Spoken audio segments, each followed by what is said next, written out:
الشیطان الرجیم بسم الله الرحمن الرحیم. جناب حیات محمد خان شیرپور صاحب ډېر نر او بهادر سړی و، ډېر تکړه سړی و. خاص کر زموږ د پښتنو لپاره د خپلې سیمې لپاره ډېر زیات ښه سوچونه او ښه دغه یې کړی و. بل د غریبو عوامو لپاره ډېر زیات دغه کړی و.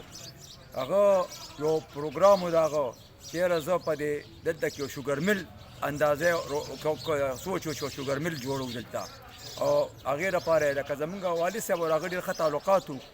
نو هغه سیاسراک وه چې داسې دلته شوګر مل به دې دغه کې ساس کړو د کڼېور خوشه چې ټول حلقې ته ته هغه یو بس لکه یو ډېر ښه سوچ یې و. که تاسو وګورئ دا څونه پلونه جوړ شوي دي په هغه وخت کې، دا د هغه په دغه چې کله بجلی منسټر و هغه وخت کې ډېر کارونه کړي وو. نو حیات خان ډېر پښتون او ډېر دغه سړی و، بل ډېر غریب طبیعت و چې څونه خلک په سره ډېر په دغه ملاوېده چې ښه طریقې سره ملاوېده. نو د هغه ډېر زیات خدمات دي، خو دې ظالمانو نه ډېر بې ټیمه واخیسته او هغه ژوند د خدای وله دا 48 برسي ده.